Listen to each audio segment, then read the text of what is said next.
Hello friends, welcome to my channel. இந்த வீடியோவில் நம்ம ரொம்பவே சூப்பரான மொச்சப்பருப்பு குழம்பு தான் எப்படி செய்யுதுன்னு பார்க்க போகிறோம். அதாவது உடச்ச மொச்சப்பருப்பில் இந்த ரெசிபி வந்து ட்ரை பண்ணியிருப்பேன். கிராமப்புறங்களையெல்லாம் ரொம்பவே அதிகமாக இந்த இது ட்ரை பண்ணுவாங்க. ரொம்ப டேஸ்டான ஒரு ரெசிபி. கட்டாயமாக ட்ரை பண்ணி பாருங்கள், அவ்வளோ சூப்பராக இருக்கும். வீடியோ ஸ்கிப் பண்ணாமல் ஃபுல்லாக பாருங்கள்.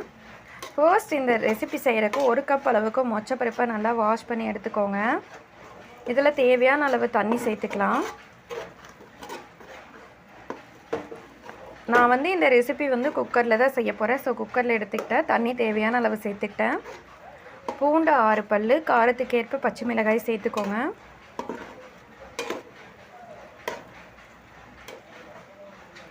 இது கூட 1 ஸ்பூன் அளவுக்கு விளக்கெண்ணெய் சேர்த்துக்கோங்க. பருப்பு நல்லா வெந்து வரும்.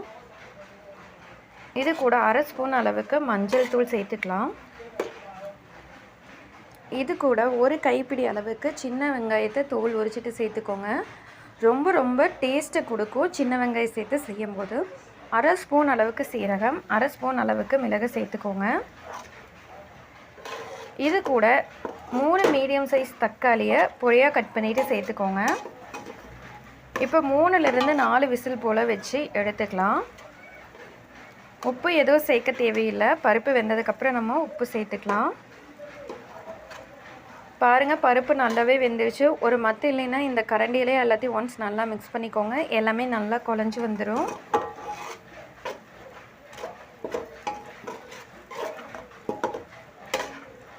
பாருங்கள், ரொம்பவே சூப்பராக குழஞ்சி வந்துருச்சு.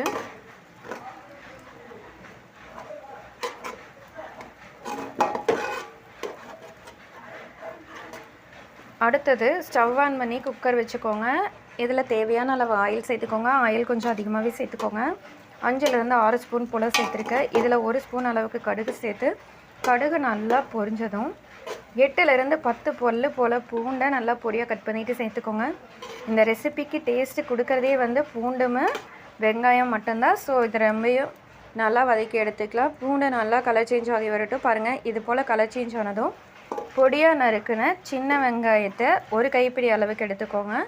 இது கூட கொஞ்சம் போல் கருவேப்பிலை, காரத்துக்கு ஏற்ப வரமிளகாய் சேர்த்துக்கோங்க. ஆல்ரெடி பச்சை மிளகாய் சேர்த்திருப்போம்.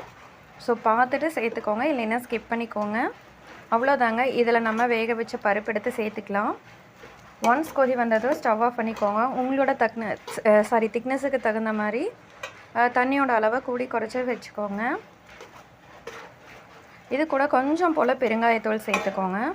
தேவையான அளவு உப்பு சேர்த்து எல்லாத்தையும் ஒன்ஸ் நல்லா மிக்ஸ் பண்ணிக்கலாம். கொதி வந்தது ஸ்டவ் ஆஃப் பண்ணிக்கோங்க.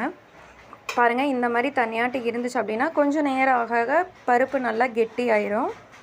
அவ்வளோதாங்க. இது சாதத்து கூட வச்சு சாப்பிட்றதுக்கு ரொம்பவே சூப்பராக இருக்கும். கட்டாயமாக ட்ரை பண்ணி பாருங்கள். நம்ம நெக்ஸ்ட்டு ரெசிபிலாம் பார்க்கலாம்.